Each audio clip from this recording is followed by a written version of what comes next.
Okay, here is my new FL45 with the 749 twin.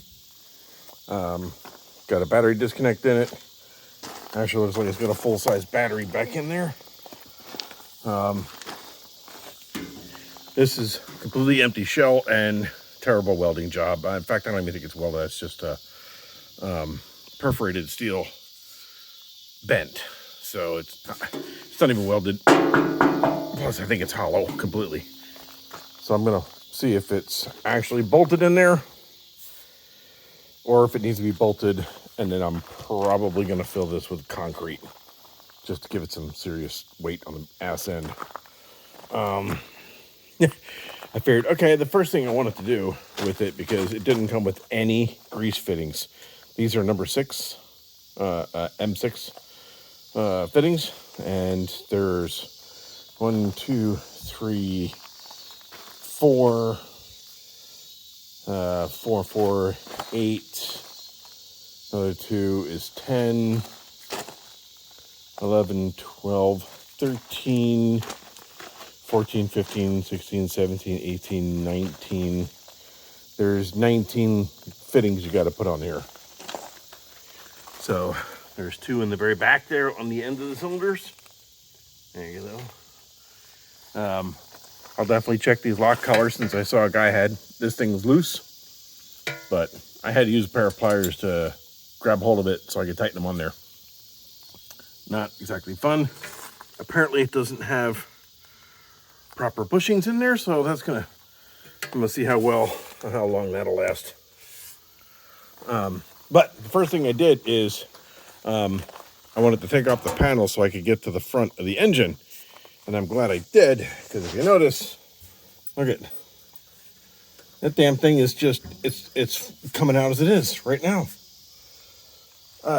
In fact, let me look at the back side of this.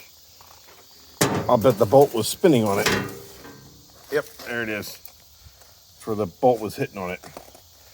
Right there. Whew, right there. Jesus. So,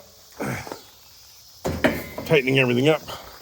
I'm going to wind up getting rid of these armrests because it's almost worthless. This armrest at least has a little bit of rigidity to it, because this is at least one piece of sheet metal. But if you look at the other side, it's completely open. I don't know if it's missing something or whatever, and this thing is just, really chintzy. So I'm going to wind up having to redo that. Yeah, don't step on the fenders. They're really, really weak. And careful, I'm going to reinforce this too, because if I step on this corner of it, it wants to bend, because it's flimsy. Anyway, there's a clutch, which of course I have to grease that. I found out from others that can hang up and stick because it's dry. That's our clutch. So yeah, there's a roto engine, and I actually have some exhaust wrap. I'm going to wrap the exhaust pipe. That looks like somebody made a standard square tube exhaust and just bolted that on outside of it. It's, it works, but it's really, really chintzy work.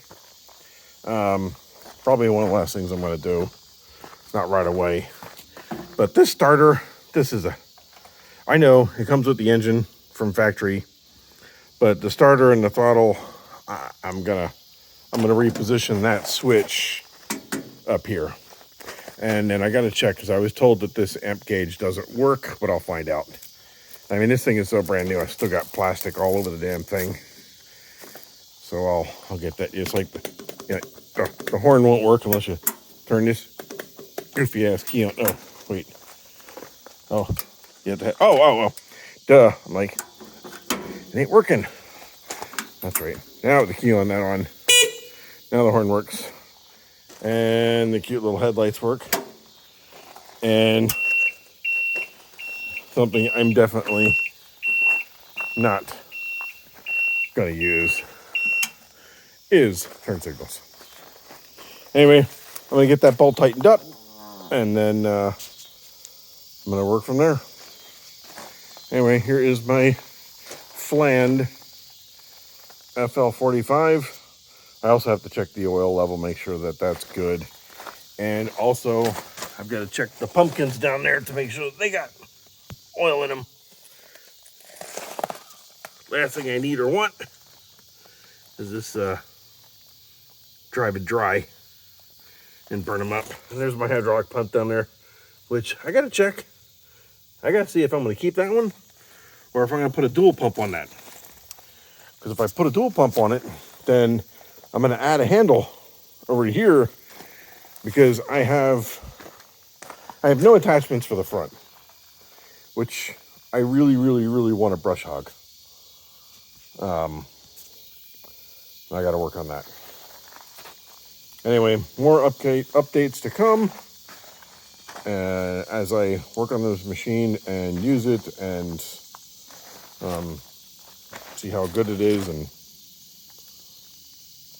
I'm hoping to use it a lot around my property. This past couple of weeks, I've had some severe thunderstorms that have washed out my driveway in a number of areas, and I need to fix that. So I shall keep people updated. Also for the winter, I'm definitely gonna, if I can't get tire chains for this thing, I'm gonna make tire chains for it. I am kind of surprised that they're air-filled tires. I thought they would be solid, but they've got a nozzle on them. And yeah, actually, as a matter of fact, it looks like that cover is already bent for the exhaust. So yeah, it is. I can definitely see where that's flexed in. See it? I don't know. It's made that way on purpose. I mean, after all, this up here is kind of bent as it is. So I don't know. I'll get working on it. See if I can't fix it. Anyway. Also, yeah, and the canopy. Oh my God, that canopy is just, it's a POS. As I was traveling down the road with it, I just realized traveling down the road, it's not even secure. It's just slid in here. So while I was driving down the road, I noticed that this canopy almost came off. Oh, hey, bat. I got a bat. Also, the seat is, well, at least the seat's cushion. That's good. All right. Till the next video. Thanks for watching.